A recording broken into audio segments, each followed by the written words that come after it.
Hello friends, welcome to my channel. હું ભાવના દાદાવાલા. આજે તમારા માટે લાવી છું ધનુર્માસનો ખીચડો. આ ધનુર્માસનો ખીચડો અત્યારે ધનુર્માસ બેસે છે 16 ડિસેમ્બરથી 14મી જાન્યુઆરી સુધી. ત્યાં સુધી ખાસ ખવાય છે અને બધાને આમ લગભગ બધાને ભાવતો જ હોય છે. તો હું તમને એની સામગ્રી કહી દઉં. લગભગ 1 વાટકી ઘઉંના ફાડા, 1 વાટકી તુવેરની દાળ, 1 વાટકી ચણાની દાળ, 1 વાટકી મગની દાળ અને એ બધું 4 વાટકી થયું તો 5 વાટકી ચોખા. દાળમાં તમને તમારી ચોઈસ પ્રમાણે તમે ઓછી વધતી કરી શકો છો. 1 વાટકી ખારેક મેં પલાળેલી રાતના અને એના ટુકડા કરી નાખ્યા છે.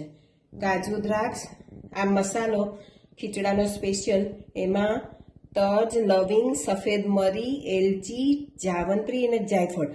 જાવંત્રી ને જાયફળ એકદમ થોડુંક જ લેવાનું છે, ફ્લેવર પૂરતું.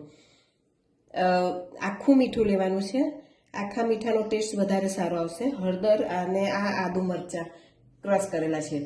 આ મગની દાળ અને ચોખા એ મેં સવારે પલાળ્યા અને ચણાની દાળ, તુવેરની દાળ અને ઘઉંના ફાડા એ મેં રાતના પલાળી રાખ્યા હતા અને 1 વાટકી ખાંડ. તમે ઘઉંના ફાડાની જગ્યાએ ઘઉં પણ છળેલા લઈ શકો છો, એ તમારી હવે આપણે રીત ચાલુ કરીએ. સૌથી પહેલાં આ ચણાની દાળ ને એ બધું જે લીધું છે એ હું કુકરમાં બાફી દઈશ. તમારે કુકરમાં લઈને છૂટું બાફવું હશે તો એ પણ સારું જ લાગે છે. હવે આમાં સ્વાદ પ્રમાણે મીઠું ને હળદર નાખીને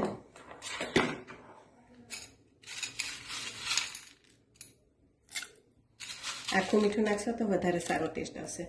મીઠું હળદર નાખીને એને 3 સીટી વગાડી દેવાની છે. એવું કરી લો, પછી તમને આગળ પ્રોસીજર બતાવું. જો આ બાજુ કુકરમાં 3 સીટી વગાડી દીધી છે અને દાળ બાફતી વખતે મેં એમાં ખારેક પણ બાફી દીધી હતી. હવે મેં તપેલામાં 4 ગણું પાણી લીધું છે, ચોખા કરતાં 4 ગણું વધારે પાણી લીધું છે. એમાં હવે આપણે પાણી ઉકળે બરાબર એટલે એમાં મીઠું અને હળદર નાખી દેવાની છે.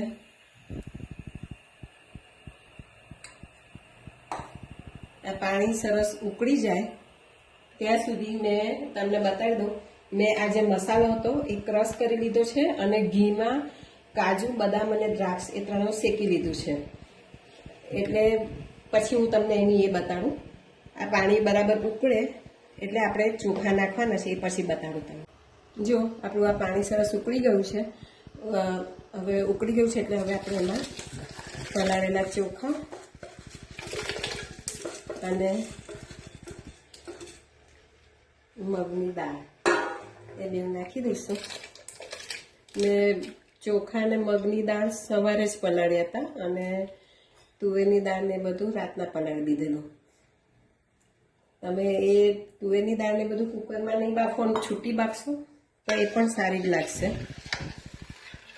હવે આ બરાબર પોણા ભાગનું બફાય પછી હું તમને બતાડું. આ જો આપણે લગભગ ચોખા ને દાળ પોણા ભાગના બફાઈ ગયા છે. એટલે હવે આપણે આ જે દાળો બધી બાફી છે એ બધી અંદર મિક્સ કરી દઈશું.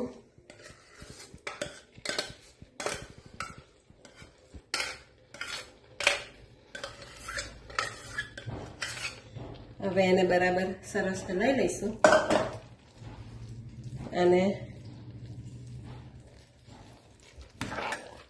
અને એમાં આપણે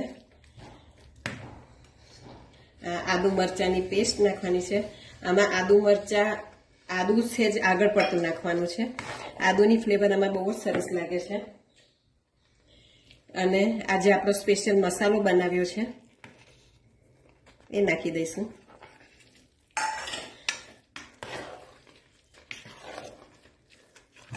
હવે એને સરસ મિક્સ કરીને બરાબર 2-5 મિનિટ સિજાવા દઈએ અને પછી ઉપરથી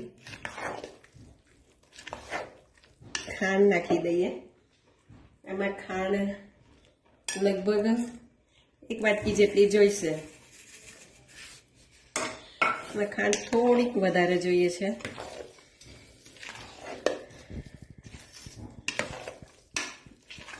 મેં પાણી જ્યારે ઉકળવા મૂકેલું ત્યારે એમાંથી લગભગ 2 વાટકી જેટલું પાણી ગરમ પાણી કાઢી નાખ્યું હતું કે જરૂર પડે તો નાખવાનું, પણ જરૂર નથી પડી એટલે તમે થોડુંક ઓછું જ પાણી નાખજો. આ સરસ તે થઈ ગયું છે. બસ હવે આપણે એને 5 મિનિટ સીજવા દઈએ અને પછી હું તમને બતાડું.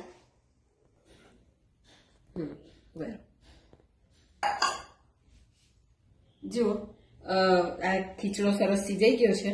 હવે આપણે એમાં જે બદામ ને એ બધું ઘીમાં શેકી લીધું હતું એ આવી રીતના ફેલાઈ દેવાનું છે.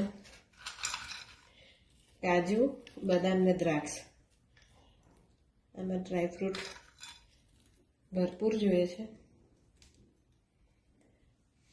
અને દ્રાક્ષ એ બધું આવી રીતના ફેલાઈ દેવાનું છે. પછી એના ઉપર આ ઘીનો વઘાર કરવાનો છે. ઘી સારું એવું આમાં જોઈશે. લગભગ 500 ગ્રામ ચોખા હોય તો 150 ગ્રામ ઘી જોઈએ છે એમાં. તો હવે આપણે એમાં ઘી ગરમ કરીને એમાં તજ લવિંગ નાખી દઈશું.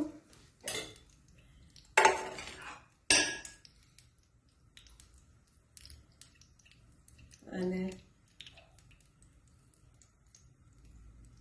તજ લવિંગ સેજ તતડે એટલે ઉપરથી આપણે જે આ મસાલો ક્રશ કર્યો હતો, ગેસ બંધ કરીને જે મસાલો ક્રશ કર્યો હતો એ અંદર નાખી દઈશું એટલે ફ્લેવર સરસ ઘીમાં આવી જાય. હવે આ ઘી આપણે આમાં આવી રીતના ઉપરથી નાખી દેવાનું છે અને પછી ઢાંકણ ઢાંકીને એને 15-20 મિનિટ સુધી સીજાવા દેવાનું છે. પછી આપણે એને ખાવાના ઉપયોગમાં લેવાનું છે. જો લગભગ 15 મિનિટ મેં સીજવા દીધું છે એટલે ખીચડી સરસ સીજાઈ ગઈ છે અને સુગંધ બહુ જ સરસ આવે છે. તો આ ખીચડો તમને ગરમા ગરમ પણ ભાવશે અને ઠંડો પણ ભાવશે. આને રીંગણની ચીરી અને એની સાથે સર્વ કરશો તો બહુ જ મજા આવશે કઢી સાથે. તો જો તમને મારી આ રેસીપી પસંદ આવી હોય તો પ્લીઝ મને સબસ્ક્રાઈબ જરૂરથી કરજો અને બેલ બટન દબાવજો. Thank you.